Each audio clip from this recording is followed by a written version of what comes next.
Craint-il de ne pouvoir aborder le sujet qui fâche une fois sur place? Depuis le balcon de Saint-Pierre, une heure à peine avant de prendre son avion pour les Émirats, le pape François a lancé un énième appel d'urgence pour le Yémen.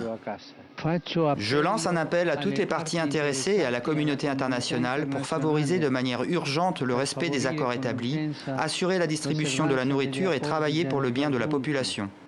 Sera-t-il entendu à 4300 km de là, dans cet émirat qui participe aux côtés des Saoudiens à ce conflit meurtrier?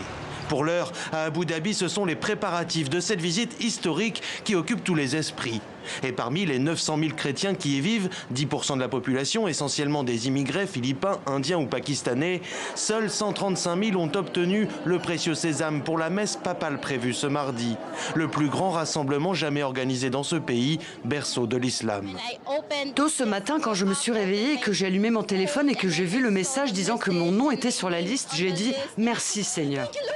Dans ce pays musulman qui a décrété 2019 année de la tolérance, la venue du pape est d'abord tournée vers le dialogue interreligieux. Dès lundi, François rencontrera Ahmed Al-Tayeb, son ami et cher frère comme il l'appelle, recteur de l'université égyptienne d'Al-Azhar, considérée comme la plus haute autorité de l'islam sunnite. Tous deux participeront avec 700 autres responsables religieux de toute confession à une conférence mondiale sur la fraternité humaine.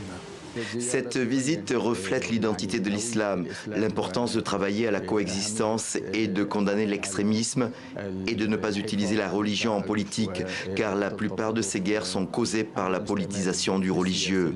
Mais la diplomatie musulmane que poursuit le souverain pontife dans la péninsule arabique n'est-elle pas éminemment politique? Alors que Doha multiplie ces derniers mois les relations avec le Vatican, le pape François pourrait aussi profiter de ce voyage pour se poser en médiateur de la crise entre le Qatar et ses voisins qui dure depuis plus de 18 mois.